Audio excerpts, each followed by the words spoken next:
우리 주님께서 말씀하셨습니다. 하나님은 영이시니 예배하는 자가 영과 진리로 예배할지니라. 이제 다 같이 자리에서 일어나셔서 사도신경으로 신앙 고백하심으로 주일 예배를 하나님께 드리겠습니다. 나는 전능하신 아버지 하나님 천지의 창조주를 믿습니다. 나는 그의 유일하신 아들 우리 주 예수 그리스도를 믿습니다.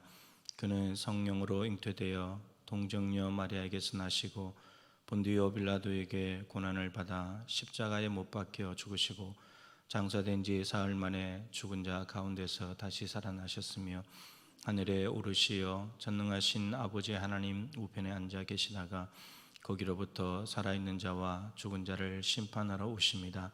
나는 성령을 믿으며 거룩한 공교회와 성도의 교제와 죄를 용서받는 것과 몸의 부활과 영생을 믿습니다. 아멘. 하나님의 임재를 사모하며 우리 찬양하며 나가겠습니다.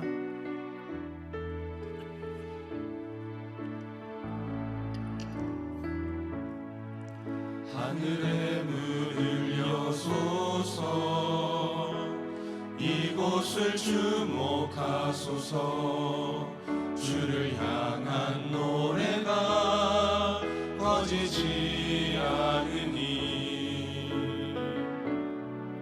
하늘을 열고 보소서 이곳에 임재하소서 주님을 기다립니다. 기도의 향기가 하늘에 닿으니 주여 임재하여 주소서 이곳에 오셔서 이곳에 앉으소서 이곳에서 드리는 예배를 받으소서 주님의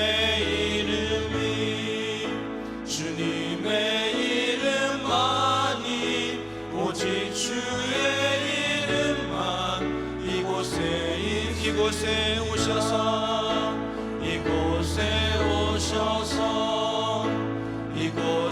앉으소서 이곳에서 드리는 예배를 받으소서 아멘.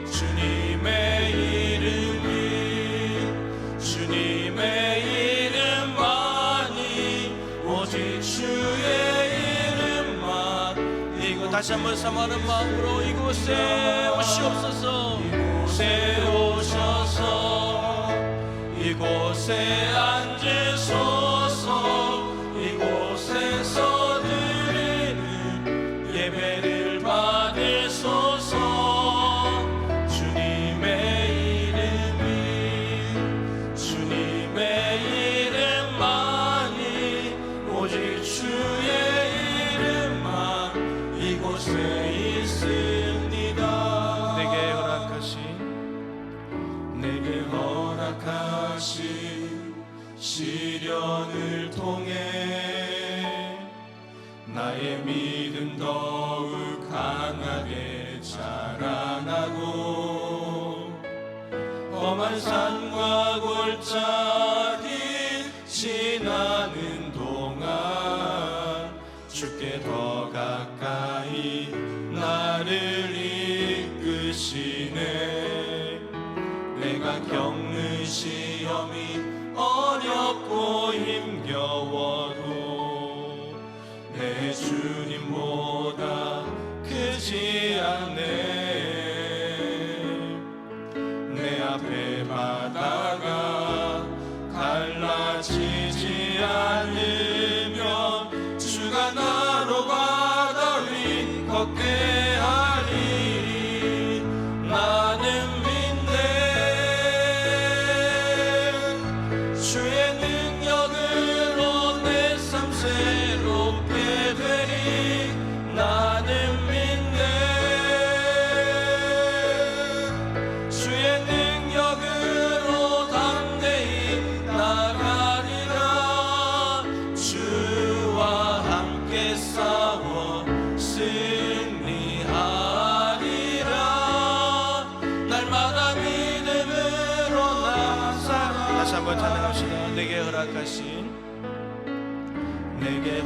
허락하신 시련을 통해 나의 믿음 더욱 강하게 자라나고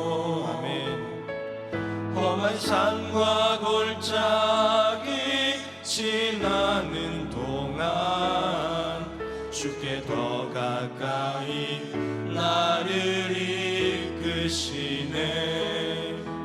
내가 겪는 시험이 어렵고 힘겨워도 내 주님보다 크지 않네.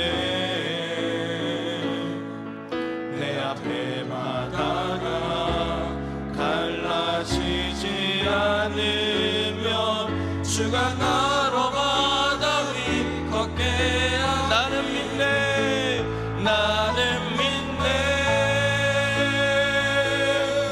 주의 능력으로 내 삶 새롭게 되리.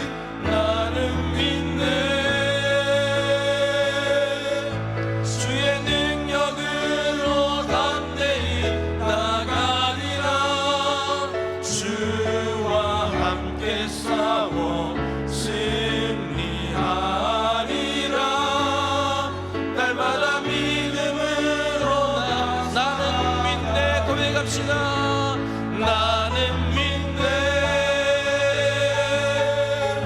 주의 능력으로 내 삶 새롭게 되리. 아멘. 나는 믿네.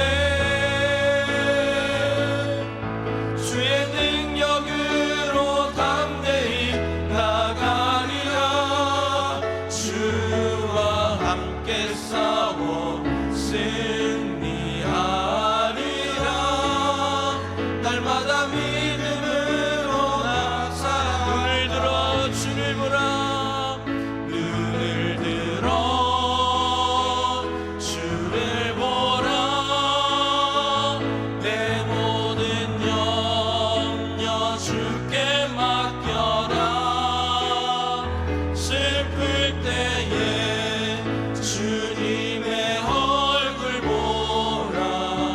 사랑의 주님. 다시 한번 눈을 들어 주를 보라.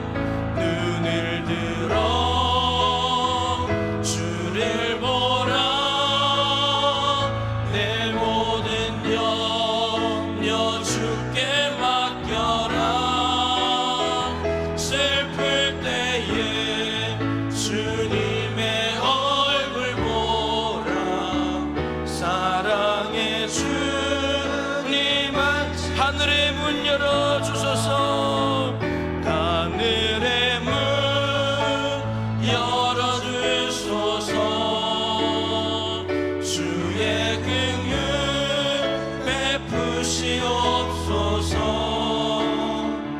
우리의 눈을 열어 주의 보좌와 그 영광을 보게 하소서. 주 얼굴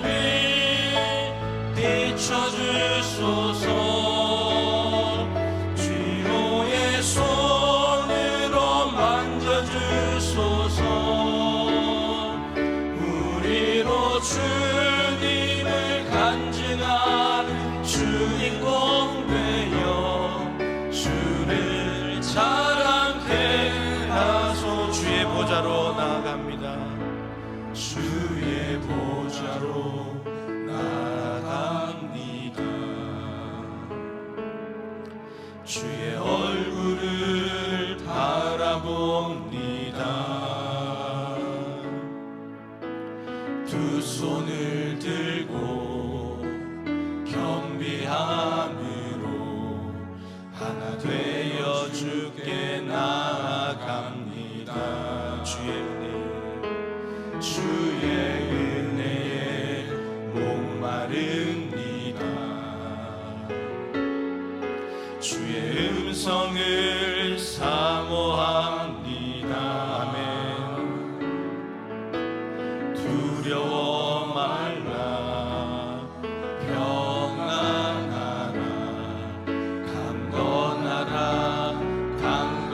하늘의 문을 열어 주시옵소서. 하늘의 문 열어 주소서. 주의 긍휼 베푸시옵소서. 우리의 눈을 열어 주의 보좌와 그 영광을 보게 하소서. 주 얼굴 빛 비춰주소서. 위로의 손으로 만져주소서. 우리로 주님을 간증하는 주인공 되어 주를 자랑케 하소서. 찬양받기에 합당하신 하나님, 말씀으로 이루신 창조사역과 당신의 외아들의 대속으로 이루신 구원사역, 지금 이 순간에도 모든 피조물들을 다스리시며 보호하시는 아버지의 은혜에 감사하며 경배합니다. 진실한 마음으로 예배하기 원하오니 성령님께서 우리를 붙들어 주시고 이러한 마음들 가운데 하나님의 함께하심이 느껴질 수 있도록 역사하여 주옵소서. 하나님, 이 시간 우리의 죄를 고백합니다. 지난 한 주간도 두 마음을 품었습니다. 용서하여 주옵소서. 심지어 두 마음도 아닌 하나님이 없다고 말하며 썩은 일에 빠졌던 어리석은 자들과 다르지 않았습니다. 용서하여 주옵소서. 말씀을 붙들지 않고 하나님의 뜻과 대비되는 것들을 붙잡았습니다. 용서하여 주옵소서. 자족하며 감사하기보다는 원망과 불평이 가득했습니다. 용서하여 주옵소서. 하나님 사랑과 이웃 사랑을 실천하지 못하고 내 것만을 사랑했습니다. 용서하여 주옵소서. 자비를 베푸사 우리를 정결하게 하시고 회개에 합당한 열매를 맺게 하옵소서. 구주이신 예수 그리스도와 연합하여 새로운 피조물이 된 자들로서 우리의 삶을 통해 하나님의 영광을 나타낼 수 있도록 은총을 베풀어 주옵소서. 생명의 하나님, 온 세계가 코로나19로 인해서 아픔을 겪고 있습니다. 육체적으로, 정서적으로, 경제적으로 아픔을 겪는 모든 이들이 하나님의 위로하심으로 말미암아 안식할 수 있게 하시고 이 상황이 조속히 진정되도록 역사하여 주옵소서.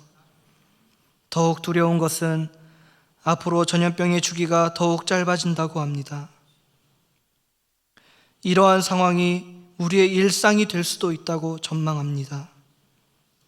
우리에게 지혜를 더하사 어떻게 대처해야 할지 밝혀 주옵소서. 인간의 문제로 말미암은 부분이 있다면 깨닫게 하사 돌이키게 하시고 기도로 하나님의 뜻을 구하며 다가올 시대를 준비하게 하옵소서. 지난 4월 15일 총선을 통해 나라를 이끌게 될 국회의원들이 선출되었습니다. 주님, 이들이 이제 더 이상 분열하지 않게 하옵소서. 지긋지긋한 다툼이 종식되게 하옵소서. 국민들만 바라보게 하옵소서. 먼저는 코로나19 상황 극복을 위해 한마음 한뜻이 되게 하시고 아직도 밝혀지지 않은 세월호 진상규명에 최선을 다하여 이제라도 아이들이 편히 눈 감으며 유가족들이 일상을 회복할 수 있게 하옵소서. 이들뿐만 아니라 이 땅에 존재하는 사회적 약자들을 돌보고 정의와 평화를 위해 힘쓰는 국회가 되게 하옵소서. 하나님, 우리 교회가 이러한 사회적 문제에 공감하고 연대하게 하옵소서. 이 지역사회와 함께 울고 함께 웃는 교회가 되어 그리스도의 복음, 사랑이 널리 퍼지고 하나님 나라가 확장되게 하옵소서. 오늘도 우리에게 말씀하시는 하나님, 선포된 말씀을 우리가 붙잡길 원합니다. 이 말씀이 한 주간 우리를 이끌어가게 하옵소서. 이 시간 가정에서 예배하는 모든 이들에게 은혜의 소낙비가 내려지길 소망하며, 가난한 자들에게 복음을 전하고 억눌린 사람들을 풀어주기 위해 이 땅에 오신 예수 그리스도의 이름으로 기도합니다. 아멘. 교회 소식입니다. 오늘까지 예배와 모임을 중단하기로 되어 있죠. 예배를 재개하는 부분을 정부의 지침이 오늘 아마 나올 것 같고 교단 총회도 입장을 밝힐 것 같은데 다시 한번 고려하여서 이번 주 목요일 당회를 통해서 최종 결정을 하기로 했습니다. 그래서 공지가 있을 때까지는 공적인 예배와 모임이 없다는 것을 기억하시면 좋겠습니다. 주일 예배는 영상으로 그대로 하시면 되겠고요. 나머지 부분들은 똑같습니다. 계속해서 기도의 자리에서 기도해 주시길 바라고, 정기당회가 23일 목요일 저녁 7시 당회실에서 있습니다. 1일 단일 기도회가 24일 금요일에 저녁 8시에 있게 되는데 오륜교회에서도 영상으로 한다고 합니다. 현장에 모이지를 못하고, 그래서 교회 홈페이지나 단톡방에 어떻게 링크가 되는지 소상히 알려드리겠습니다. 그래서 개인적으로 혹은 가정에서 함께 주일 예배하듯이 실시간으로 단일 기도에 참여하시면 될 것 같습니다. 사랑의 헌금은 이제 코로나19 후원금으로 사용이 될 것입니다. 현재 사랑의 헌금을 드리고 있는데 온라인으로 하시는 분들이 이름과 사랑으로 이렇게 적어서 사랑의 헌금을 하기 때문에 혼동을 피하기 위해서 이름과 다니엘이라고 이렇게 표현을 해서 보내주시면 그 헌금은 다니엘 기도회 사랑의 헌금으로 코로나 후원에 사용하도록 그렇게 하겠습니다. 이것도 동일하게 교회에 오셔서 다니엘 기도회 사랑의 헌금 봉투를 사용하셔서 헌금하셔도 되겠습니다.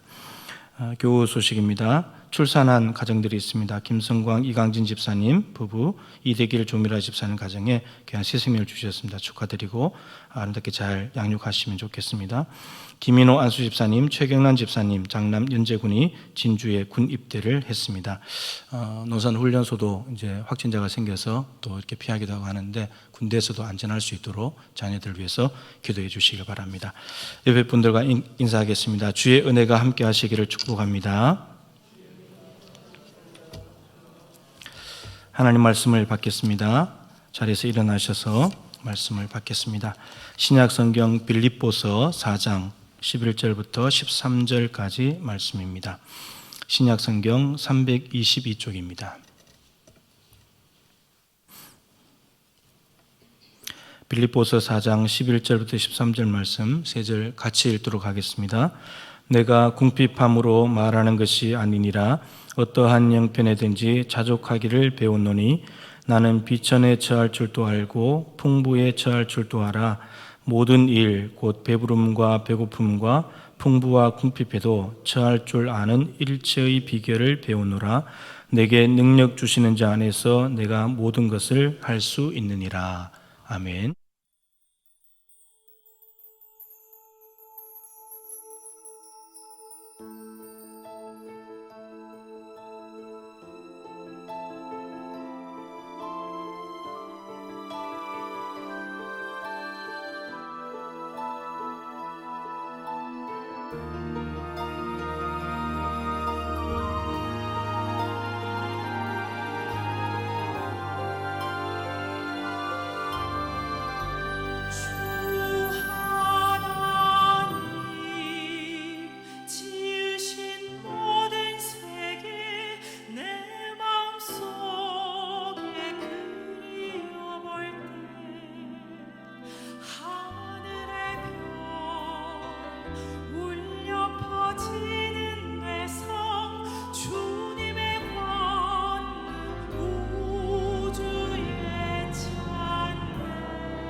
모든 상황에 처할 줄 아는 비결이라는 제목으로 말씀을 전하겠습니다. 코로나19로 인해서 전 세계가 생각지도 못했던 일을 겪으면서 뜻밖의 상황을 만나면서 당황해하고 놀라기도 하고 불편한 것도 이만저만이 아니고 스트레스도 굉장히 많이 받고 있습니다. 가정도 평상시에는 분주하게 살면서 가족들이 함께 있으면 좋겠다 이렇게 생각이 들었는데 또 계속해서 몇 날 며칠 가족들과 계속 집에 있다 보니까 또 이 관계도 쉽지 않아 보입니다. 아이들도 집에서 이제 공부를 하고 학업을 하다 보니까 숙제가 많아서 스트레스고 또 부모님들은 걔들 챙겨줘야 되니까 또 힘들고 또 인터넷에 보니까 부부 간에도 또 말다툼이 일어나기도 하고 참 여러 가지 힘든 점들이 많습니다. 가게나 또 장사를 하시는 분들도 하루 종일 손님이 없을 때도 있고 열어놓아도 적자고 한숨만 나고 그렇다고 놀고만 있을 수도 없고 문을 닫을 수도 없고 참 이런 상황 가운데 있습니다.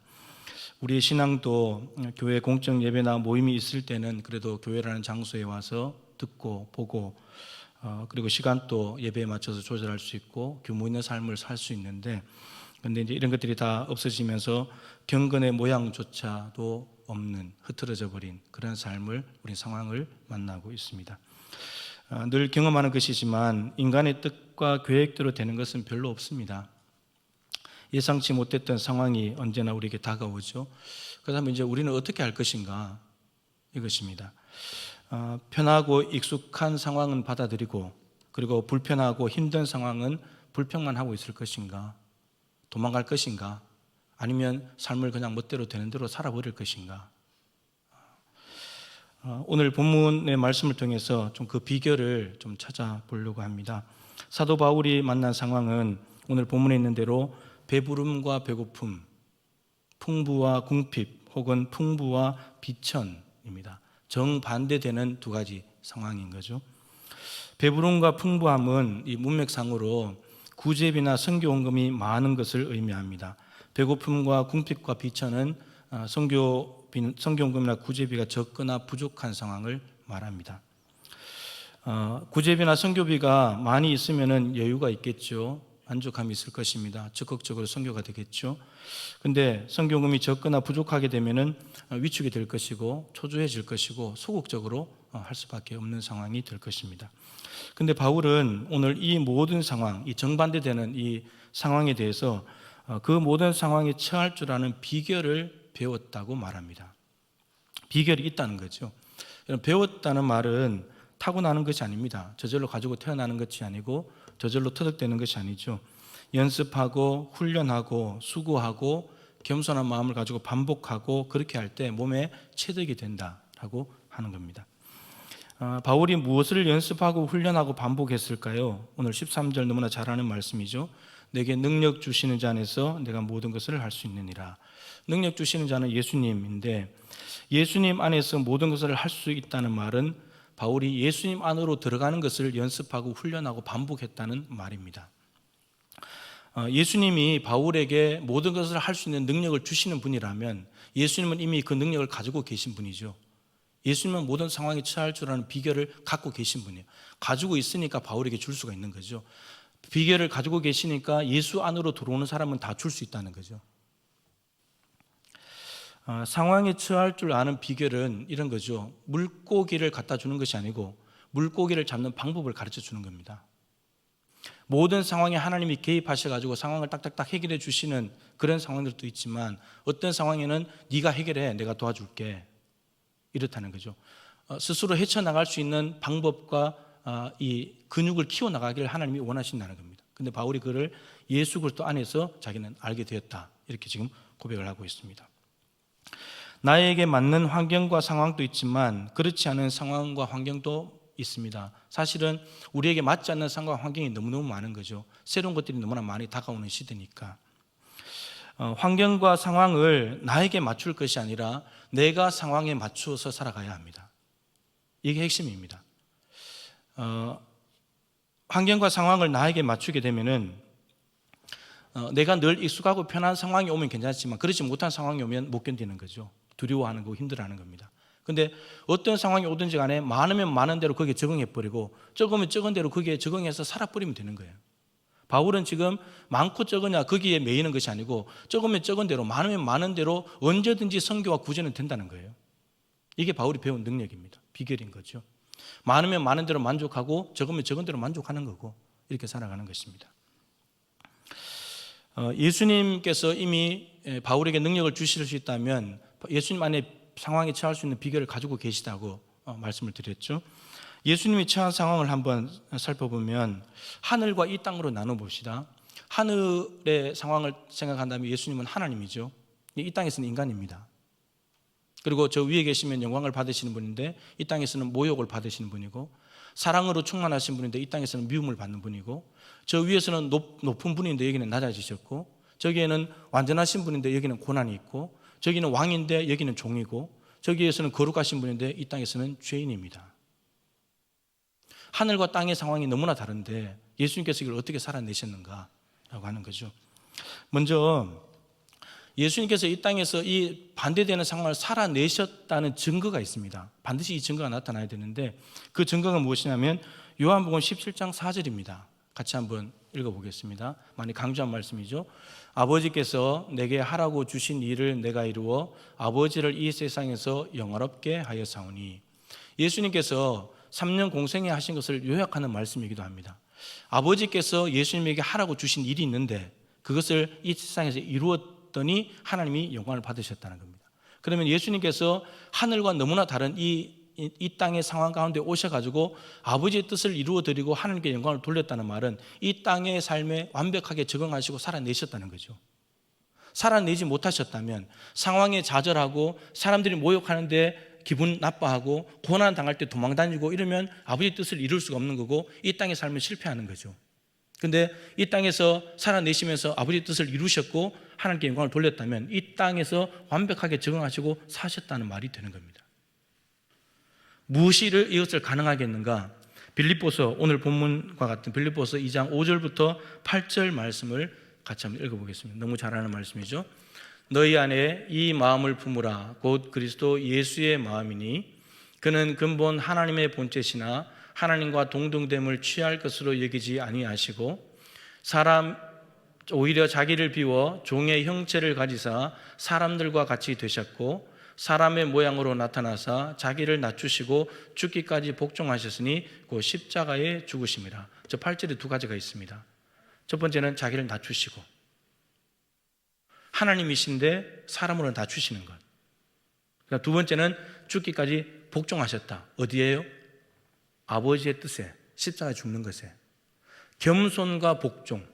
여러분, 이 두 가지가 있을 때 이 땅에서 이 땅이라는 상황에 처할 줄 아는 비결이 생겨나게 됩니다. 겸손하지 못하면, 낮아지지 못하면, 하나님 나 이 땅 싫어요, 저 위에가 좋아요, 낮아지지 않는다면 이 땅의 상황에 못 처하는 거죠. 그리고 낮아지셔야지만 아버지의 뜻에 복종할 수 있습니다. 그래야 하나님의 영광을 받으시는 거죠. 그래서 요한복음 19장 30절에 다 이루었다. 겸손과 복종함을 가지고 아버지의 뜻을 완벽하게 살아내셨기 때문에 마지막에 돌아가실 때 다 이루었다. 이것이 가능해졌다는 겁니다. 바울이 이런 삶을 살아내신 예수 그리스도 안에 들어가서 겸손과 복종을 연습하는 거죠. 훈련하는 거예요. 그렇게 살았더니 예수님의 능력이 곧 바울의 능력이 된 거예요. 예수님의 능력이 바울의 능력이 됐습니다. 물고기 잡는 방법을 알면 물고기는 얻을 수 있듯이 상황에 처할 줄 아는 비결을 알게 되면 어떤 상황을 만나도 살아낼 수 있다라고 하는 겁니다.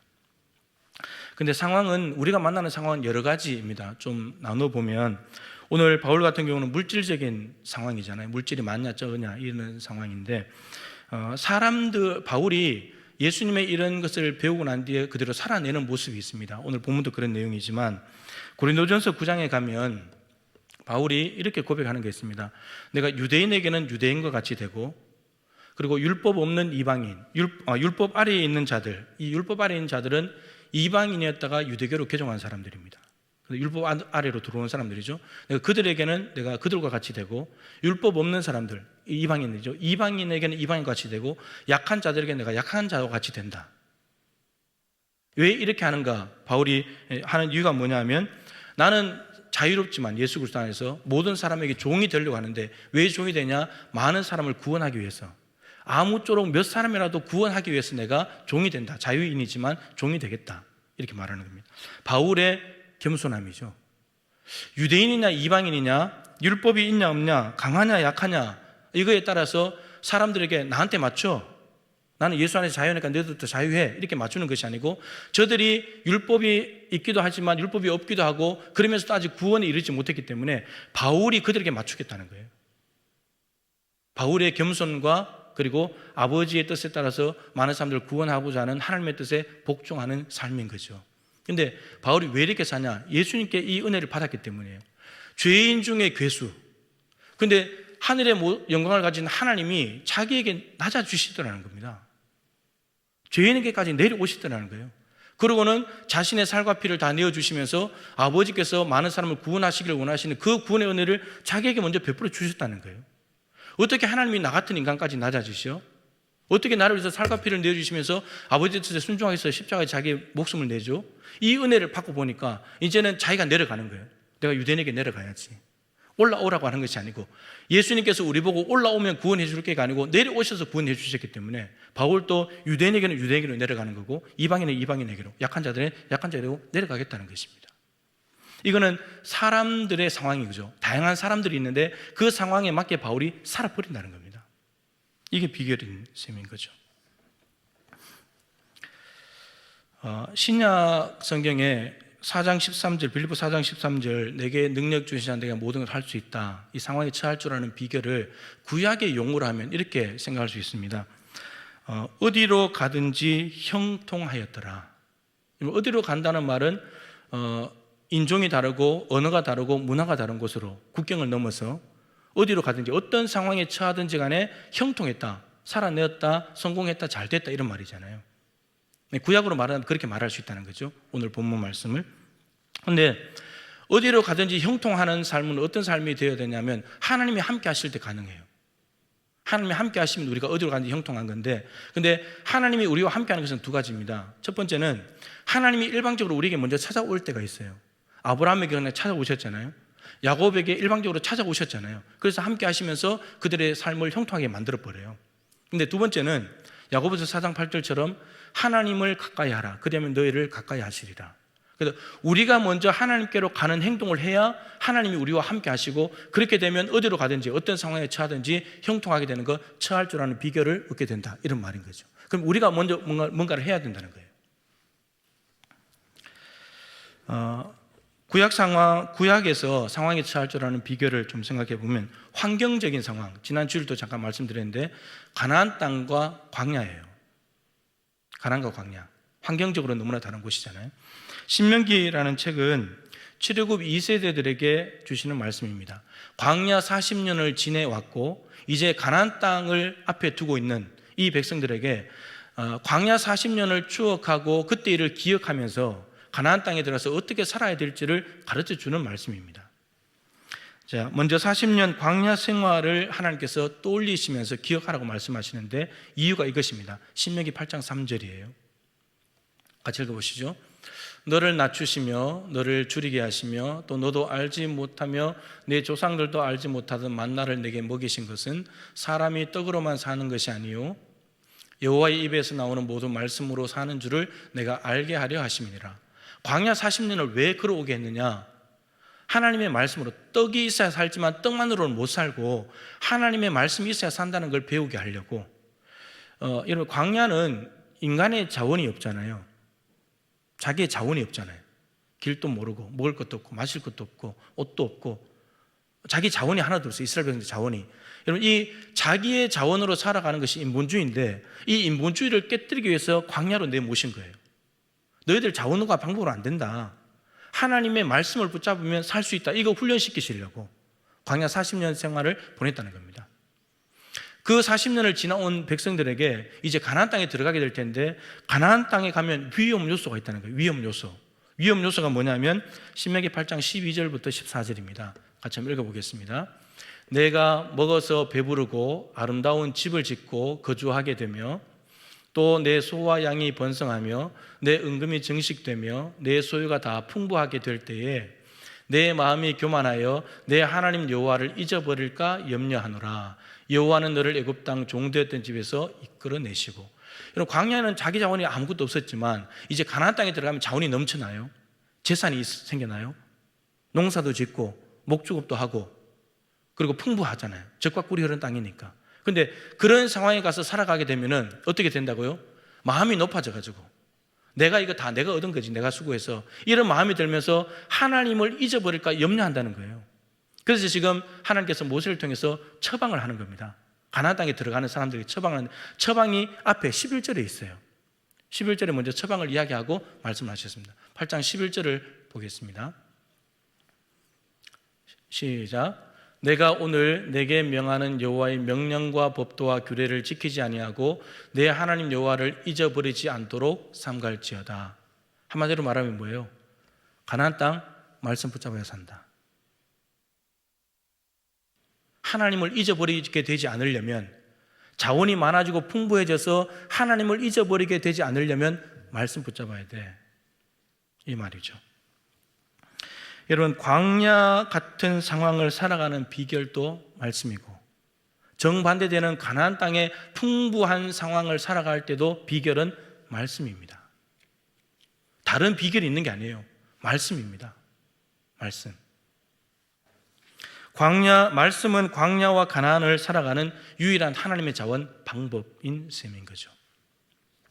우리는 근데 무엇에 주목을 하냐? 상황을 자꾸 주목합니다. 가나안처럼 풍부해, 광야처럼 없어, 이걸 자꾸 쳐다본다는, 그리고 거기에 마음이 좌지우지됩니다. 이게 사실이죠. 그래서 우리는 어쨌든 광야를 떠나서 가나안으로 자꾸 가고 싶어 한다는 겁니다. 그러나 가나안이냐 광야냐 중요하잖아요. 메시지가 이겁니다. 가나안이냐 광야냐가 중요하지 않아요. 어떤 상황이 온다고 하더라도 말씀만 붙들고 있으면 어디든지 살아낼 수 있고 적응할 수 있다는 거예요. 어떤 상황을 만난다 하더라도 말씀을 통해서 상황을 살피고 상황을 해석하고 어떻게 살아가야 될지를 결정하고 말씀에 순종해버리면 그 상황은 무서울 게 없는 거예요. 두려울 게 없는 거예요. 다 살아낼 수 있다는 거죠. 적응을 하냐 못하냐, 감사할 것인가 불평할 것인가, 살 것인가 죽을 것인가, 여러분, 이것은 상황이 좋고 나쁨이 결정하는 것이 아니고 말씀에 순종하냐 안 하냐가 결정하는 겁니다. 우린 자꾸 속아요, 상황에. 여러분, 가나안 땅에서 이스라엘 백성들이 천년만년 살았죠? 천년만년 살았죠? 아니요. 1406년에 출애굽해가지고 가나안 땅에 1446년에 출애굽해서 1406년에 들어갔습니다. 가나안 전쟁을 하고. 근데 722년에 망했잖아요. 700년 못 가는 거예요. 700년. 천년만 년 사는 게 아니에요. 네. 광야와 같은 상황에서도 말씀에 순종하면 40년도 살아내지만 가나안과 같은 상황에서도 말씀을 버린다면 망하는 것입니다. 살아있는 하나님의 말씀은 지금의 상황을 대처하고 적응하고 극복할 수 있는 놀라운 비결이다라고 하는 거죠. 마지막으로 국가적인 재난의 상황을 한번 보겠습니다. 지금도 국가적인 재난의 상황이고 전 세계적인 상황이지만 모양은 좀 다릅니다. 근데 메시지를 보면 참 귀한 말씀이 있습니다. 다니엘과 세 친구 이야기를 하려고 합니다. 다니엘과 세 친구는 주전 605년 바벨론이 1차로 예루살렘을 침공했을 때, 그때 조국을 떠나서 1차 포로로 잡혀간 청소년들입니다. 20살이 안 된 청소년들입니다. 바벨론과 바사의 상황은 여러분들도 잘 아실 겁니다. 자유가 별로 없습니다. 자유가 있는 것 같지만 자유가 별로 없고요. 우상 숭배가 이루어지는 곳 아닙니까? 그리고 바벨론의 왕, 그리고 그 나라의 법도에 복종을 해야 됩니다. 따라가야 되는 거죠. 그리고 그 나라 사람들의 경계와 압박이 있습니다. 핍박이 있습니다. 어쨌든 올무를 씌워서 죽이려고 하잖아요. 외국인이 와서 자기들보다 더 잘 되니까, 배 아프니까 없애려고 하는 거죠. 그런 핍박들과 압박이 있는 곳입니다. 여러분, 한마디로 말하면 세상 한복판입니다. 교회 없습니다. 바벨론과 바사에 교회 없습니다. 예배 없습니다. 근데 이 다니엘과 세 친구들이 살아내더라는 겁니다. 교회가 없고 예배도 없는데. 이런 상황에서 이들은 그 바벨론을 탈출한다든지, 아니면 숨어서 몰래 산다든지, 아니면 바벨론 종교로 개종을 한다든지, 우상 숭배를 한다든지, 그리고 쿠데타를 일으키든지 하는 것이 아니고, 오히려 이들은 더욱더 여호와의 신앙으로 굳건히 세워졌습니다. 하나님에 대한 절대적인 믿음으로 살아가는 사람들이었습니다. 그리 아니하실지라도 하나님을 섬기겠다고 고백하는 아이들이었습니다. 비결이 무엇이었냐? 세 가지를 찾아보려고 합니다. 다니엘서 1장 8절 말씀을 먼저 보겠습니다. 시작. 다니엘은 뜻을 정하여 왕의 음식과 그가 마시는 포도주로 자기를 더럽히지 아니하리라 하고 자기를 더럽히지 아니하도록 환관장에게 구하니. 이제 이 바벨론 임금이 정책을 잡아온 포로들 중에서 인재를 등용시키려고 이제 뽑아가지고 이제 음식도 먹이고 얼굴을 이렇게 윤기나게 해가지고 왕 앞에 보이려고 한 거죠.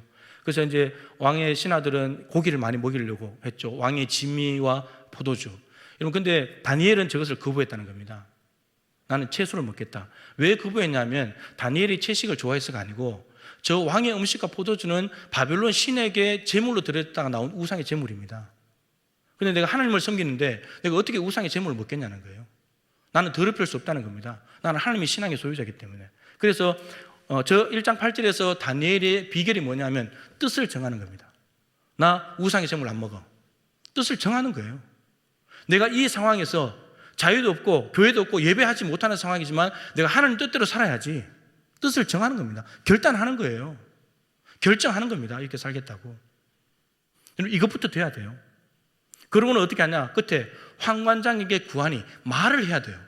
나 이렇게 결정했습니다. 사실은 노예이기 때문에 저런 말을 할 수가 없는 거죠. 그냥 따라가야 될 상황인데, 근데 뜻을 정하고 결단하고 그러고 난데 말을 하는 겁니다. 나 이렇게 살겠다고. 근데 우리는 뜻도 잘 못 정합니다. 상황에 따라서 휘둘리기 때문에. 그리고 뜻을 정하긴 하는데 또 말은 못 해요. 그러니까 어려운 상황이 오면 거기에 좌절하는 거예요. 다니엘은 교회도 없고 예배도 없는 곳이었지만 뜻을 정하고 내가 하나님 믿고 살아야지, 깨끗하게 살아야지, 그리고는 관련된 사람들에게 알리는 겁니다. 나 이렇게 살겠다고. 그런데 결과적으로 다니엘의 얼굴이 더 좋았잖아요. 하나님이 안 도와주실 수가 없잖아요. 두 번째, 이들의 비결은 무엇이었는가? 다니엘 3장 17절 18절입니다. 시작. 왕이여, 우리가 섬기는 하나님이 계시다면 우리를 맹렬히 타는 풀무불 가운데에서 능히 건져내시겠고 왕의 손에서도 건져내시리이다.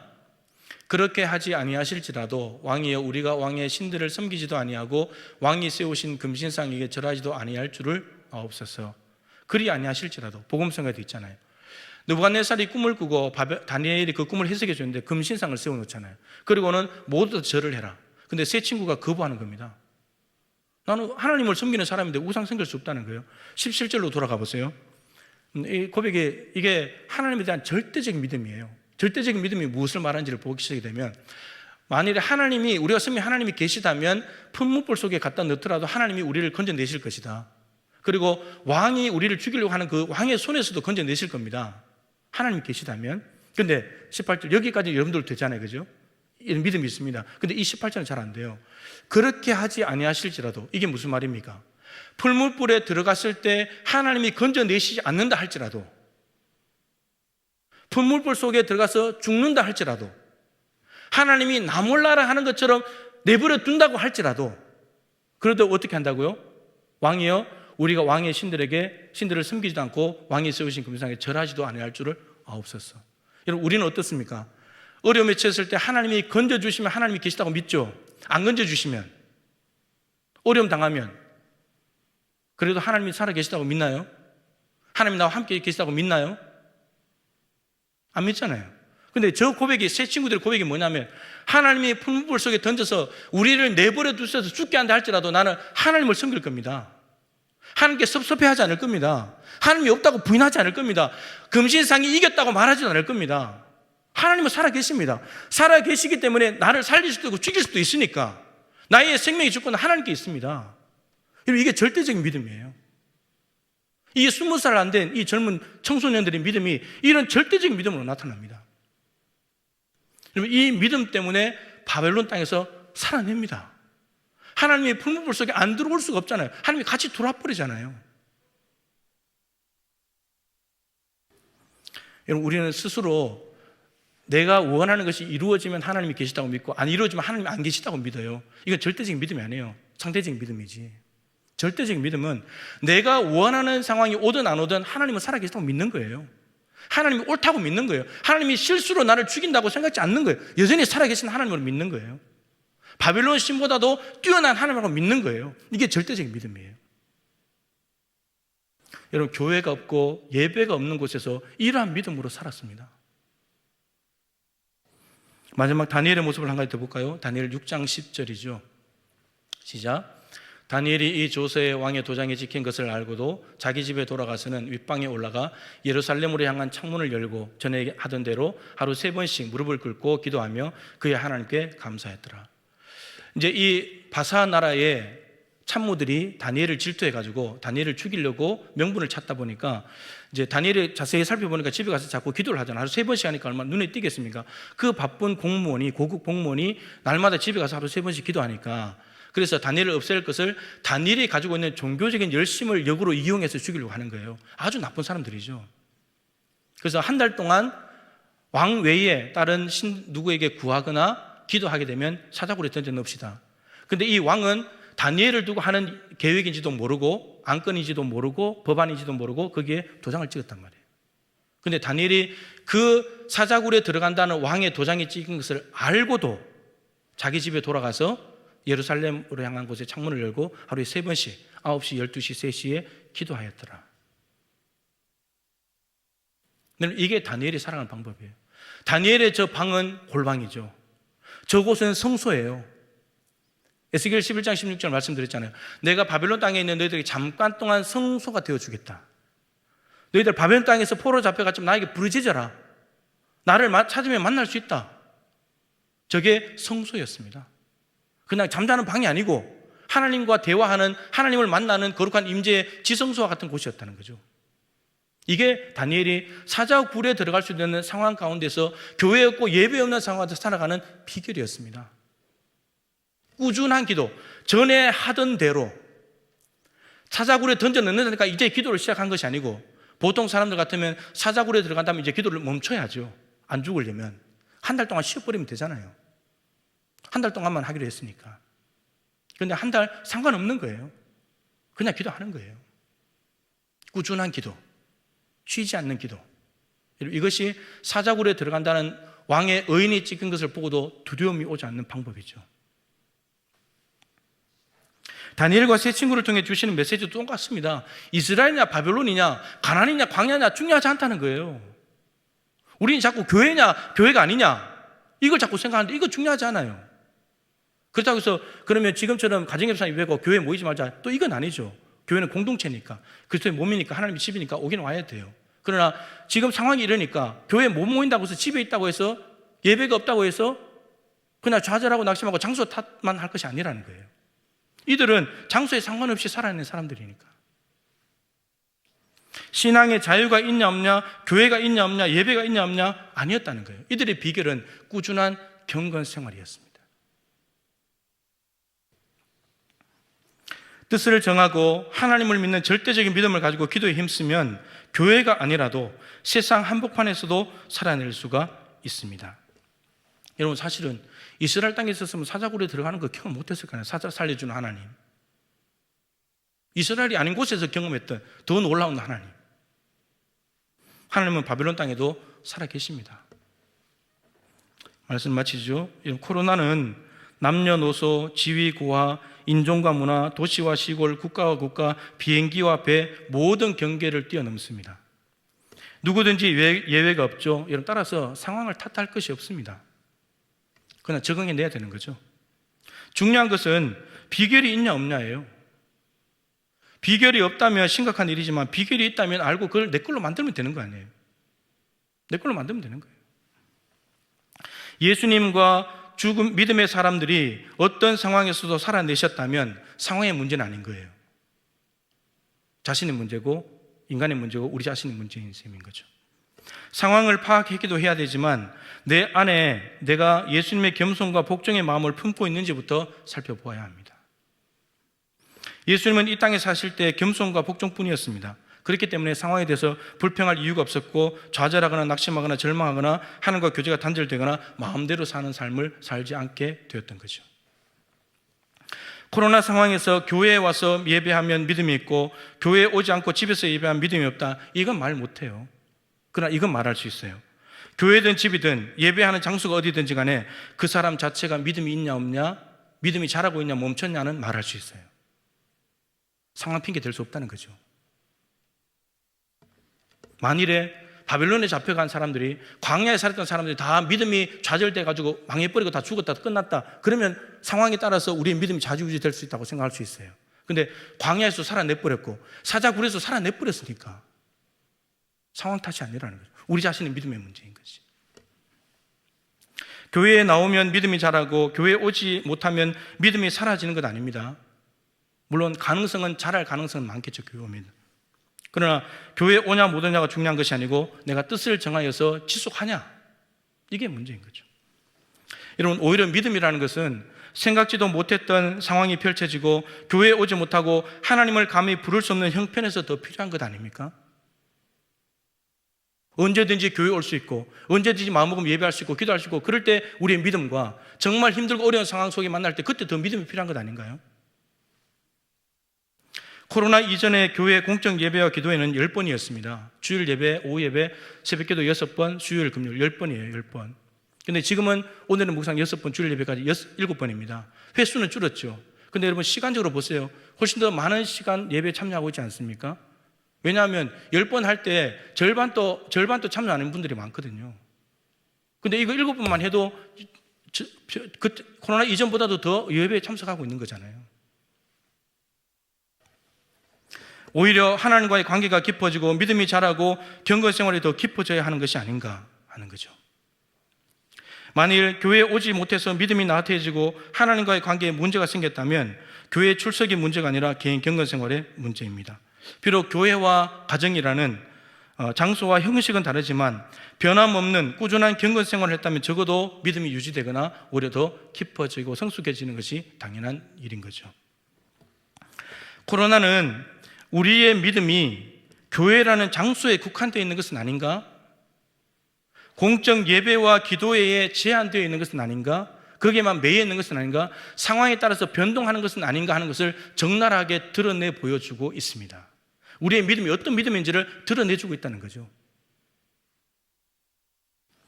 예수님과 믿음의 사람들이 정반대되는 상황에 처하는 비결은 겸손과 복종, 말씀, 뜻, 결단, 절대적인 믿음, 기도, 그리고 이 모든 것들을 지속하는 것에 있었습니다. 여러분, 보통 사람들은 따라할 수 없는 어려운 비결이 아닙니다. 특정한 사람들만 가능한 비결이 아닙니다. 누구나 가능합니다. 따라서 어떤 상황에도 처할 줄 아는 비결을 반드시 체득하셔서 세상 한복판에서도 쫄지 말고 더욱 강하고 담대하게 살아가는 용사가 되어서 하나님을 자랑하는 간증의 주인공으로 예배가 재개될 때 당당하게 이 예배당에 오실 수 있기를 주님의 이름으로 축복합니다. 하나님 아버지, 지금까지 우리는 상황이 우리의 믿음을 좌지우지 결정한다고 생각했지만, 그러나 우리 개인의 믿음과 우리의 경건 생활이 얼마나 지속되느냐에 따라서 어떠한 상황에 와도 헤쳐나갈 수 있는 비결이 있다고 말씀하십니다. 주님, 우리로 하여금 이 생각지 못했던 상황에 처했을 때 비결을 빨리 깨닫게 하시고 내 것으로 만들어서 이 상황에 좌절하고 낙심하고 슬퍼하고 탄식할 것이 아니라 이겨내고 승리한 모습으로 돌아올 수 있도록 역사하여 주시옵소서. 예수 그리스도 안에서 얻어낸 비결, 우리도 주님 안에서 하나님과 함께함으로 얻어내어서 반드시 이 험난한 상황들을 이기고 승리하는 믿음의 사람들, 믿음의 군사들 되게 하여 주시옵소서. 예수님의 귀하신 이름으로 간절히 기도드립니다. 아멘.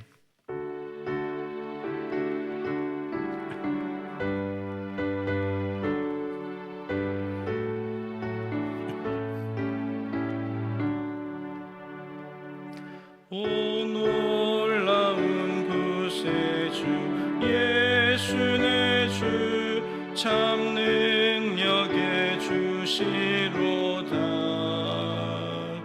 큰 바위 및 안전한 그곳으로 내 영혼을 숨기시네.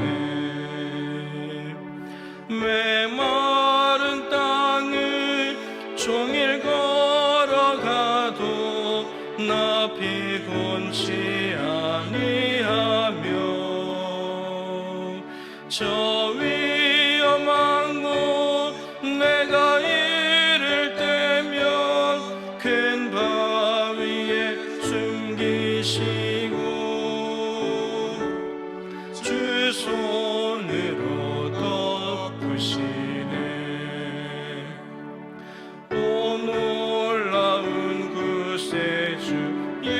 예수 내 주 내 모든 짐 벗기시네 죄악에서 날 끌어 올리시며 또 나에게 힘 주시네 메마른 땅을 종일 걸어가도 나 피곤치 아니하며 저 위험한 곳 내가 이를 때면 큰 바위에 숨기시고 주 손으로 일어나서 사절하겠습니다. 주 예수님 공중에 임하실 때 나 일어나 맞이하리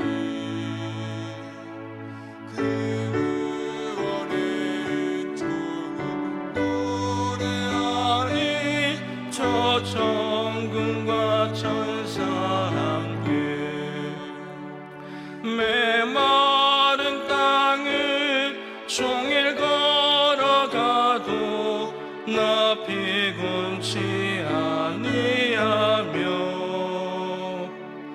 저 위험한 곳 내가 이를 때면 큰 바위에 숨기시고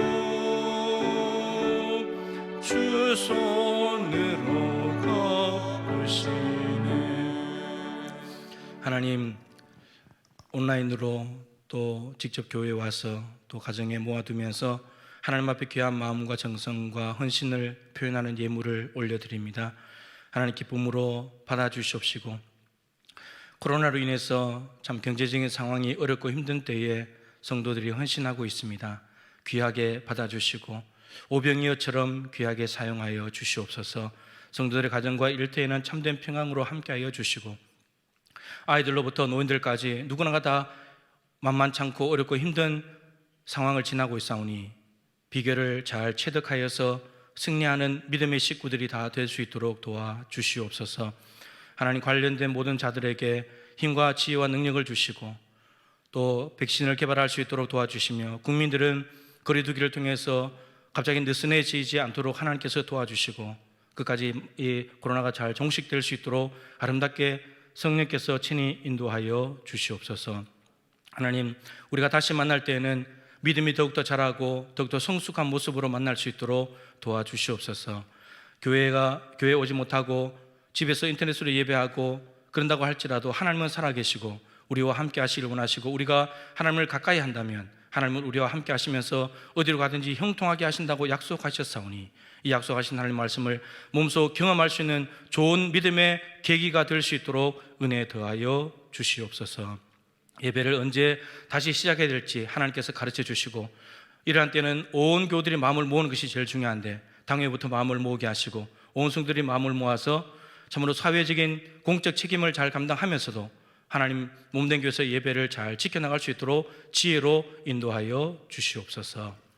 지금은 우리 구주 예수 그리스도의 크신 은혜와 우리 하나님 아버지의 측량할 수 없는 사랑하심과 보혜사 성령님의 교통하시며 충만하심이 예수 그리스도 안에 있는 상황에 처할 줄 아는 비결을 반드시 체득하여서 어떠한 상황이 오든지 간에 주눅들거나 절망하거나 낙심하는 것이 아니라 오히려 강하고 담대히 살아내는 가운데 하나님의 더 큰 역사하심을 경험하여 하나님을 간증하는 주인공 되기를 소망하는 사랑하는 모든 성도들과 함께 예배하는 모든 우리 동부 가족들과 저들의 모든 삶의 현장 속에 우리나라와 코로나로 힘들어하는 전 세계와 저렇게 뽑혀진 총선의 귀한 일꾼들 가운데 항상 함께하여 주시기를 간절히 축원하옵나이다. 아멘.